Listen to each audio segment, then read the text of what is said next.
Australian citizen that I cannot navigate my own life. So I said, Captain Mischief and I, up, jump, up, good girl, Swan. Hello, my name's Willie, how you all going? It seems that we live in a world where people are having their rights taken away from them every single day, or at least not being informed of what their rights may be. Here's a good example. I sailed around parts of Australia and Tasmania promoting disabled sailing. My way of giving back to the world. But what the government was telling people at the time, that you're not allowed to sail, or you're not allowed to go here, or not allowed to go there, or the country's in lockdown. But what they won't tell you is that if you have your own vessel, your own plane or your own boat, you can leave the country whenever you like. Now, as for myself, back in 2020 when they cancelled the Sydney to Hobart yacht race, I rang up Biosecurity in Tasmania and said, mate, I don't have to have this conversation, but let's just say I'm informing you for the sake of informing you that I'll be sailing through territorial waters as an Australian citizen seeking safe harbourage under maritime law. The gentleman, Dominic, I spoke to was trying to tell me I have no rights to do this.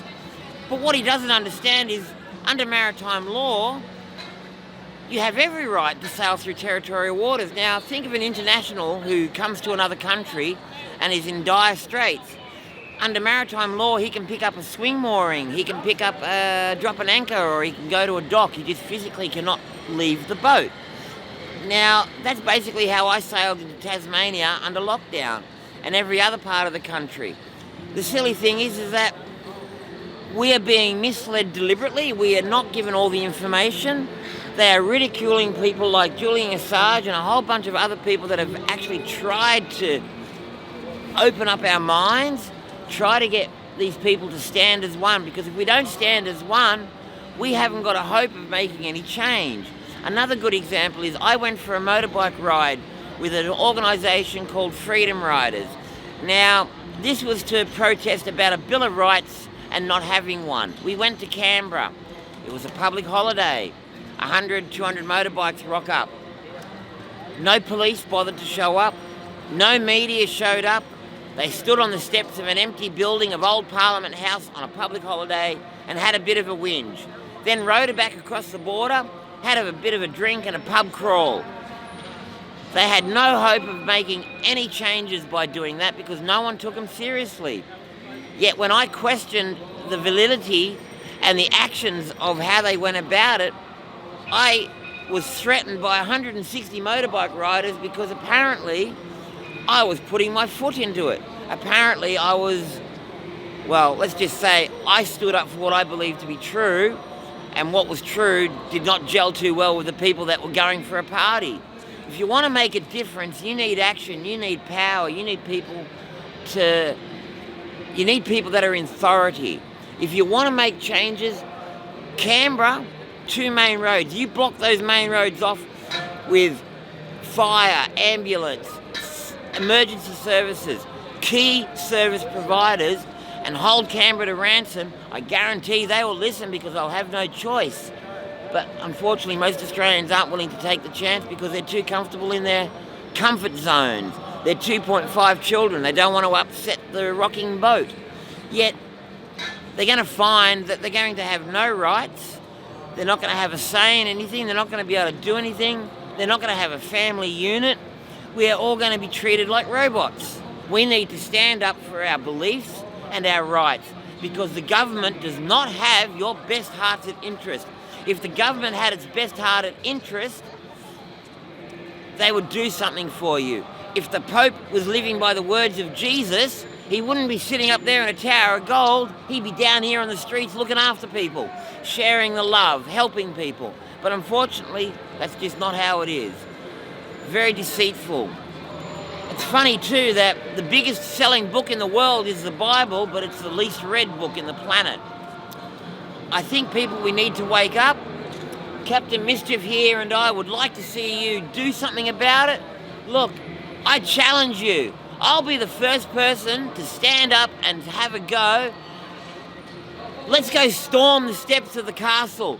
Come join me. I'll be in it, but if I can't get people to come with me, one man alone can't do it. So go on, people, have a go. Let's make some changes for ourselves. We don't want to be like the rest of the planet. We want to be individuals. We want to be free. We want to have a say. We want to make changes that are better for the general population. In other words, don't get put down. Don't let them beat you down. The government does not control you. We control our own lives. Break out of your comfort zones. Don't be afraid, because at the end of the day, the worst thing that can happen to you is death. Well, that's a beautiful thing, because you get to meet the next stage in your life. The energy will then be transferred to something else. Man, I wish we would stand up as a united force. I really do. Anyway, I'm Robert Willie Phantom. This is Captain Mischief. We are two very lost souls finding our way in the world, trying to wake up everybody we can in our journeys. Information, very important. Communication, very essential. Anyway, thank you. Thank you. I'm living on a boat at the moment. Wow. Yeah, McClay Cruises, an old Goat Island Maritime Service Board ferry.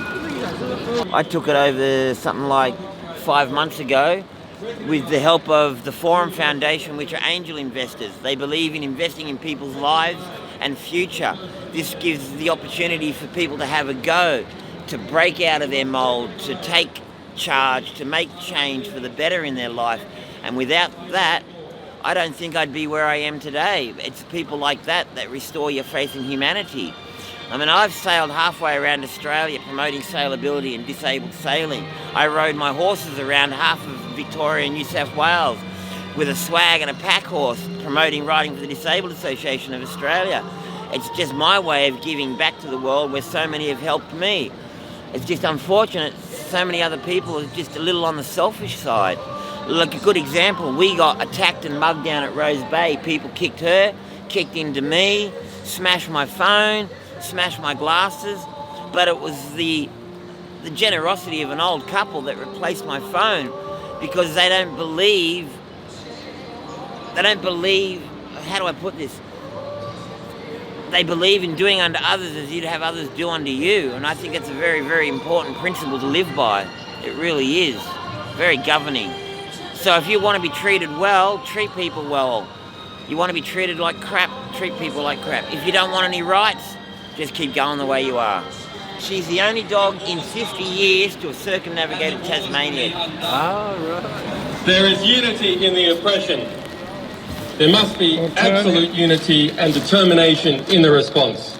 We're here at the Sydney Town Hall. It's a Friday, it's raining. Surprise, surprise, we've been in the rain more times than we care to remember. Anyhow, just a few notes, and these are ideas I came up with during the week.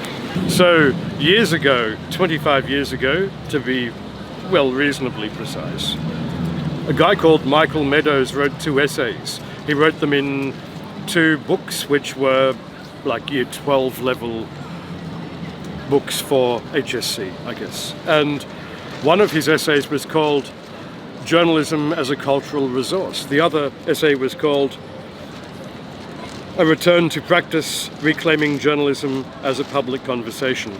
Okay, so I want to go through some of the quotes from these books because it's fascinating how relevant they may or may not be today. Journalism can be seen as a set of cultural practices, as a key cultural resource that plays a crucial role in the strategic management of the media and the information that it carries.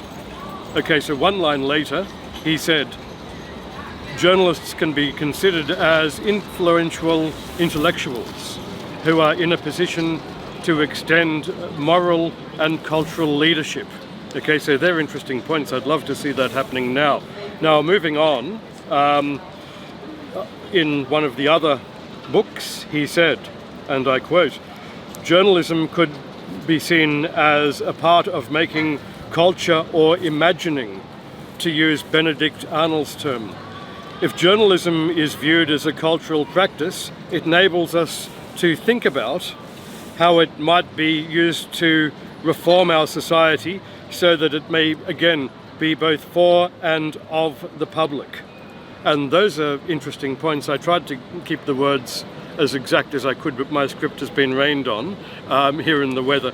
So if you look at these things, and it's very interesting. You know, today we don't see that. We don't see it being for and of the people at all, which is sad. And there was always some hope that maybe it would be, as you can see from those quotes, or maybe it would go back to being that way. And when I say for the people, you know, sometimes there was comedy in that. Sometimes you'd wake up in the morning and you wanted a kicker. And I can tell you that in 1983, the Melbourne Age used to do kickers. And there was this thing that talked about, you know, having a tonic for men who were impotent. And how they extracted the tonic, I don't want to talk about, because these days we'd get into trouble. It meant cruelty to another species apart from humans, from which they extracted the toxin and put it into the tonic. But in those days it was considered funny, it was considered a kicker. So that was page 1 of the Melbourne Age. We don't see that kind of thing. No one wants it to be funny in any way, shape or form. No one wants to give us community information in any way, shape or form. And that's sad. It really is very sad. What else did I want to say? I'm not sure. But they were 2 key points. I know exactly what I want to say. Hang on, I'm pulling this out. So another point was very important, and it was made by someone who's been in the media not that long ago, Tucker Carlson, and he recently said that a journalist was supposed to challenge power on behalf of the powerless. And in our leaflet we state that we seem to have lost this essential component of journalism. So there you go, there are just some points. I hope they all make sense, but I do think we need to claim the media as a cultural practice, and we've lost that. Whether it's the kickers on page 1 of the Melbourne Age, whether it's you know, having information in there that really is putting the culture of the people at the front and not the culture of the government and the corporations. We need to bring all that back. I'm really sorry for rambling, but that's a greater idea of why I'm here, and I hope it gives you and we all have different reasons for being in this group, I guess, but anyhow, I'm sorry for rambling and thank you very much.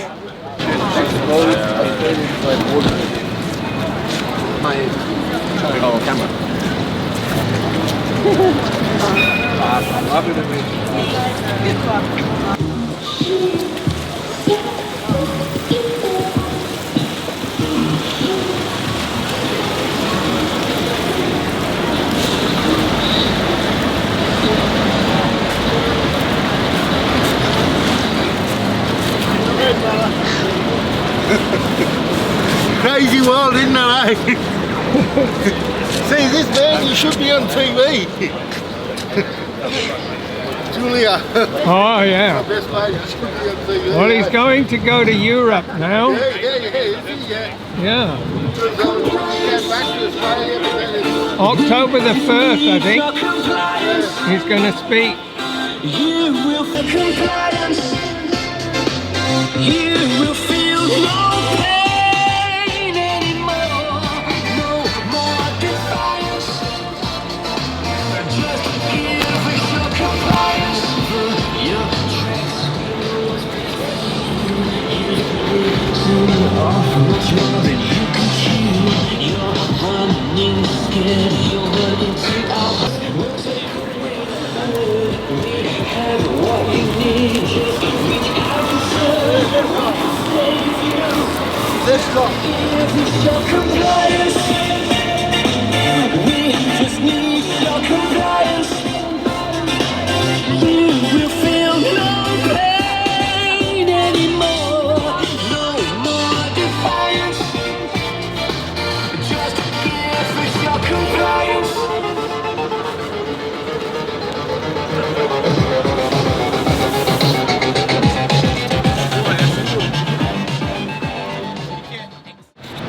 Welcome to the 253rd Julian Assange Sydney Town Hall gathering. The more we give authority to media and politicians, the more we give away our own authority. You may not believe you are oppressed, but there is overwhelming evidence that you are. You pay your taxes to fund security measures that keep you subservient to the state. You want peace, justice, and freedom, but you get war, injustice, and control. Who wins? The parasite class wins. And that means you are oppressed. Julian Assange once said, quote, "Knowledge has always flowed upwards to bishops and kings, not down to serfs and slaves." End quote. The parasite class, which exerts its control through people like bishops and kings, uses our ignorance of the truth as a weapon of oppression. Because we are denied important truth, we can be manipulated to serve the parasite class rather than ourselves. Our ignorance keeps us from realizing that we have human rights and true authority over governments. Whenever a portion of society begins to see the lies of control for what they are, the parasite class uses the situation for divide and conquer propaganda to re-establish control. Those who are controlled by the propaganda are taught to hate those who recognise the truth. Divide and conquer propaganda could not work if everyone already knew the truth. The task of overcoming our ignorance will not be easy. The parasite class will do everything in its power to prevent our discovery of the truth. But we are many. None of us wish to be the slaves, and we naturally speak the truth. Most of us want peace, justice, and freedom. We must therefore learn to resist being manipulated by the lies and propaganda of the parasite class. The solution is for us to form networks of truth so that we can become increasingly informed by truthful information. Unity, if based on the truth, will make us immune to the lies of the parasite class. We can build peace, justice, and freedom if our actions arrive from our knowledge of the truth. If we refuse to believe anything that cannot be verified by genuine evidence, the authority of the parasite class will crumble and our authority will rise. The parasite class, therefore, doesn't want any of us believing we can benefit from communicating the truth. Communicating the truth undermines their ability to dominate us. We need to fully realise that the parasite class is desperate to prevent our freedom to communicate, and that our ability to communicate the truth gives us power and authority.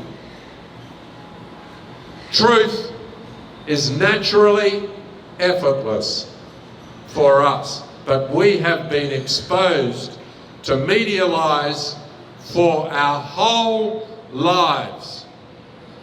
Against us, there is infinite money to back the lie that says we are governed through a democracy and that the media freely compete to bring us the truth. When we can all understand that much of the media are funded by the parasite class for the purpose of keeping the parasite class firmly in control, everything will change. When we realise we must each engage in the investigation of how our oppression is achieved, we will learn to access the truth for ourselves and to act as reliable and dependable sources of truth for each other. We will have to communicate the truth in an environment that has been created so that we can be controlled. But our persistence is great. Absolute unity will be possible when we are all capable of realising our own authority and able to resist propaganda. We can help each other access the true knowledge we already have. Get with the power of truth. Get with the positive resistance. Get with the Assange movement. Free, free, free the truth. Free, free, free the truth. Free, free, free the truth. Thank you.